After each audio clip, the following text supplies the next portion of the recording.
A mudança no ICMS sobre combustíveis acendeu uma velha discussão.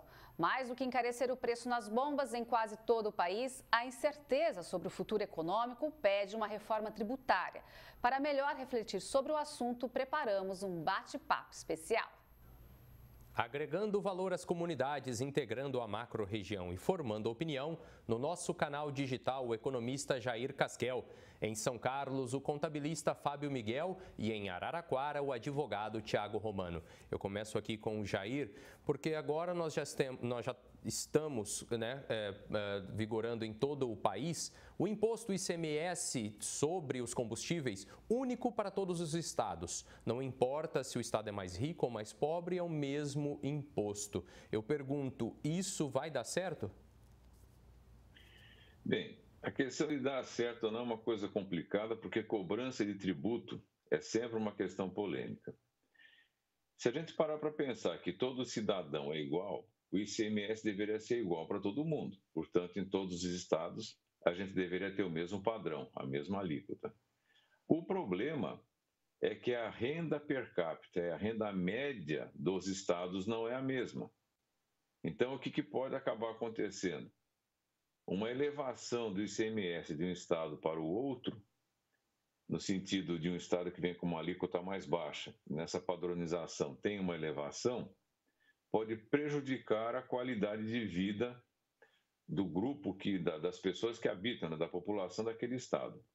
Por outro lado, se a gente parar para pensar que existem estados que têm alíquotas mais altas, padronizando-se para uma alíquota mais baixa, beneficia-se o consumidor e, portanto, a população do estado que teve essa alíquota reduzida. Então, acredito que primeiro é bom testar, dar uma olhada para ver o que vai acontecer, para depois a gente chegar a uma conclusão a respeito do que é mais adequado. Fábio, no mercado privado ninguém dá nada de graça para ninguém, é um mercado competitivo, as pessoas precisam ganhar para poder sobreviver, né? Mal nós comemoramos uma redução nos combustíveis e agora, graças ao ICMS, esse combustível volta a subir. Aí eu pergunto, com essa metodologia nós estamos deixando um estado rico e um trabalhador, um pequeno empresário pobre?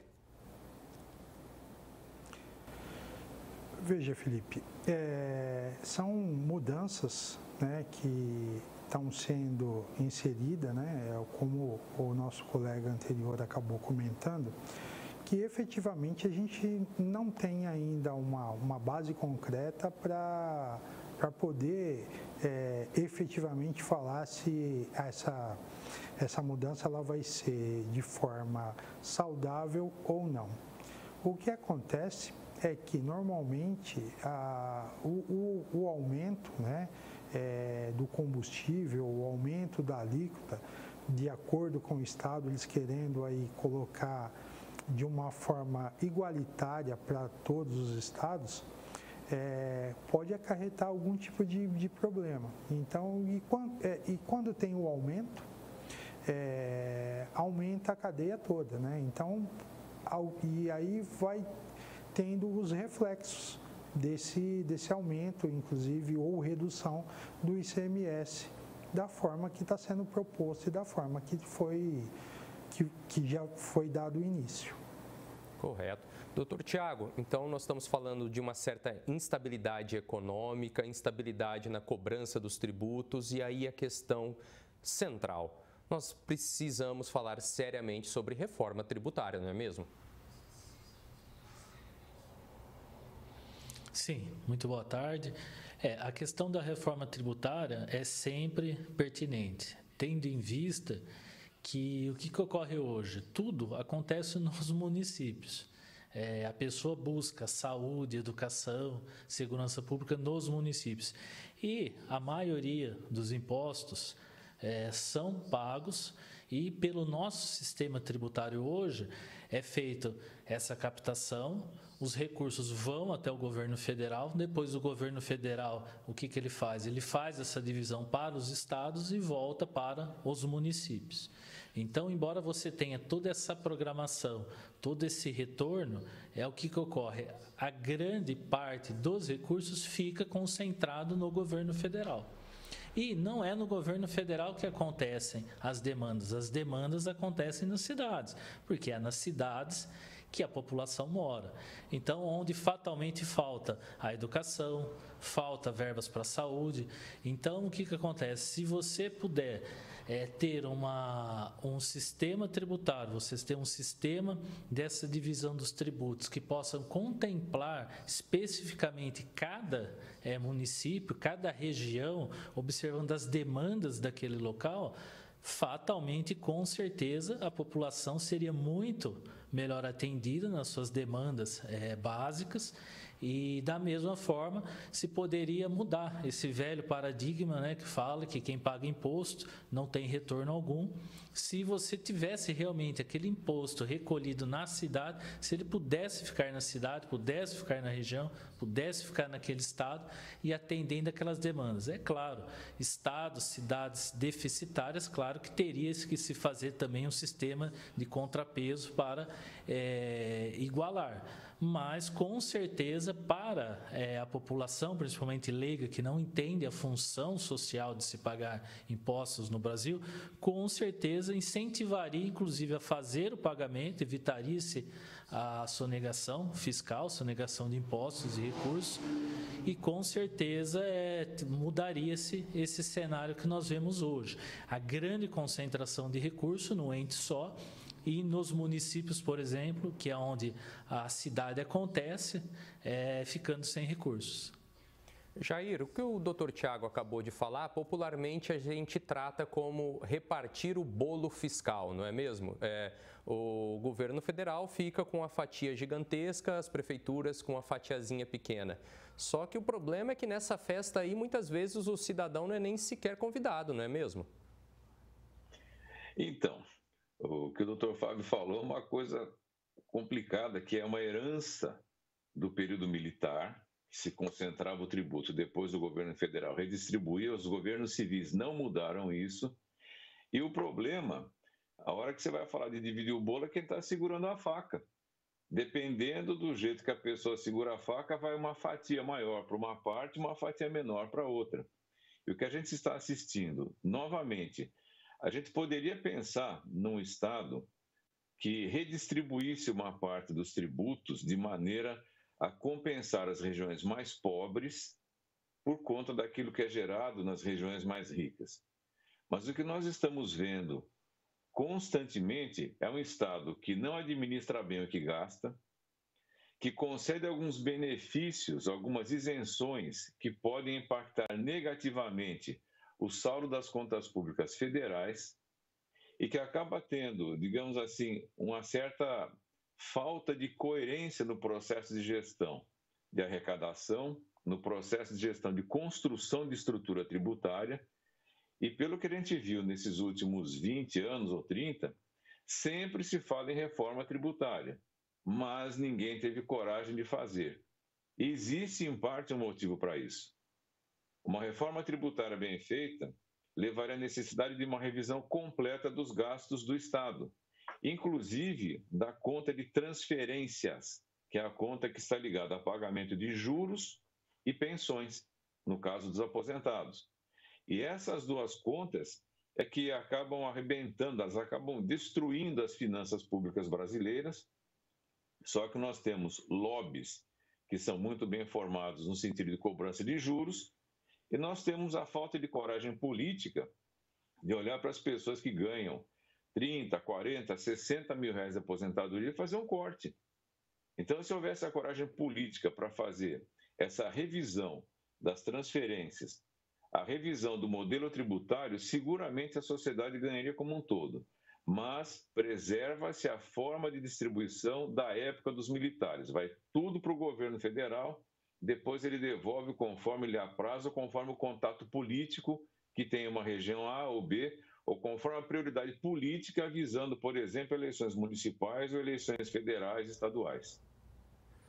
Fábio, a contabilidade do trabalhador brasileiro ela é altamente afetada pelos combustíveis, seja diretamente gastando ali na bomba, seja pagando o valor a mais nos produtos que ele vai consumir no mercado.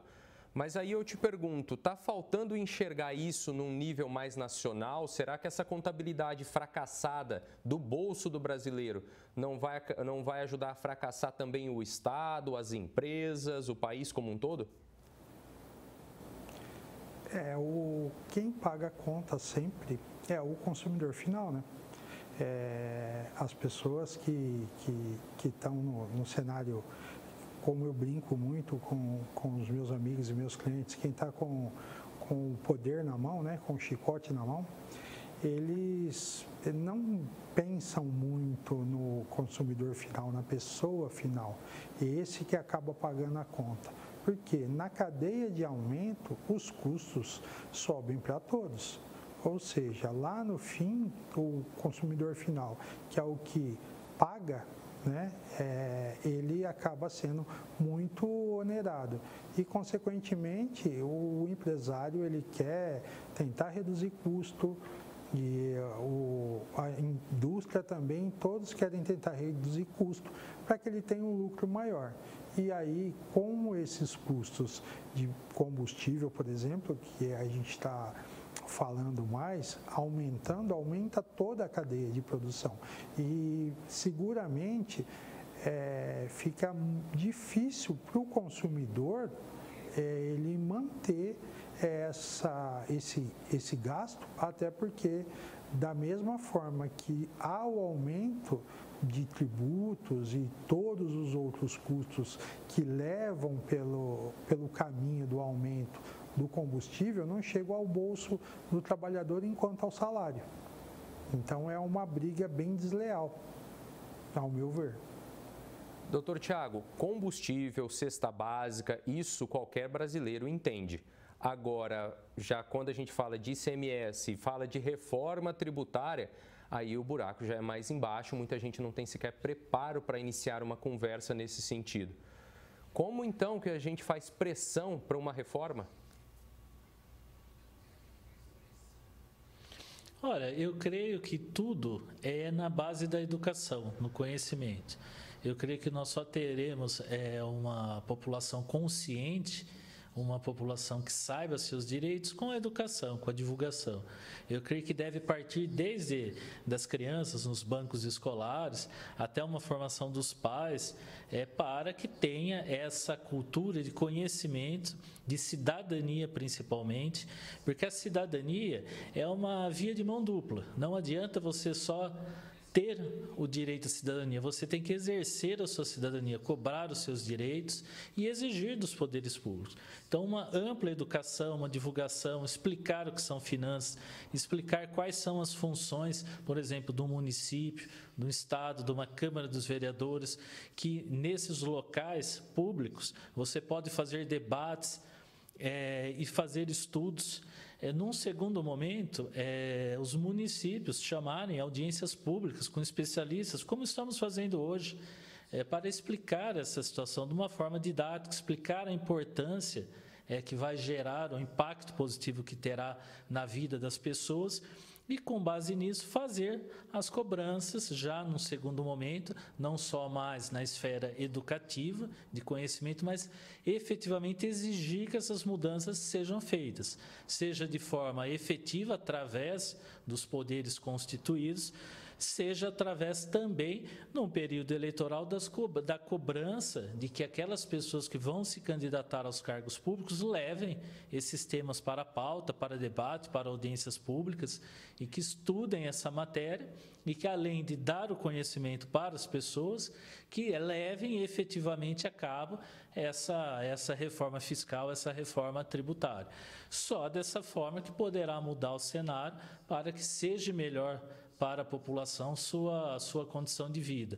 Claro, toda vez que você tem impactado um preço, por exemplo, de um combustível, por mais que aquele trabalhador não tenha um veículo, quando ele for pagar o seu transporte, já vai estar incluso no preço do passe do transporte, quando ele for adquirir qualquer outro produto ou serviço, também já vai estar incluso no preço daquele produto e serviço o gasto adicional ali com o combustível. Então, é uma ilusão achar que, pelo simples fato de não possuir um veículo, por exemplo, não é afetado por uma carga tributária ou por um aumento num produto ou num serviço.